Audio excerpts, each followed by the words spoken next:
کاتێک زانیت بایەخدان بە کەسێک بێزاری ئەکا ئەو کاتە ڕۆشتن و جێهێشتنی ئەو نەفەرە واجبە.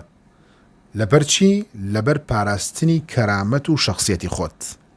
زۆر ناشرینە خزمێک تۆی نەوێ تۆ هەر بڕۆی بە دەوریا، برادێک تۆی نەوێ تۆ هەر سواڵی خۆشەویستی لێ بکەی، هەر تۆ نامەی بۆ بنێری، هەر تۆ تەلەفۆنی بۆ بکەی، هەر تۆ داواتی بکەی، هەر تۆ پێی بڵێ چی بکەین فڵان کەس دەی بەردام چێ سەر ماسنجەرەکەی بزانین نامەیەکی نەناردووە بزانم من بۆی بنێرم.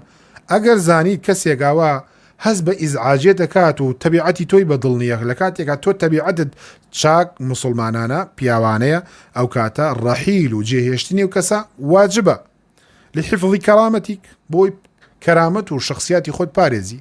زانی کەسێ تۆی ناوێت زۆر بە ئاسانی خواحافیزی لێ بکە و ئەسڵەن خواحافیزیشی ناوێت یەکسەر پاشەکشەی لێ بکە و وەرە بە دواوە با خۆی ئەگەر ڕۆژێک لە ڕۆژان ویستی بێتەوە بۆ لات بدا لە قاپی کەسێک بەبێ ئیزن بڕە بە ئیزن نەبووەری مەگرەوە.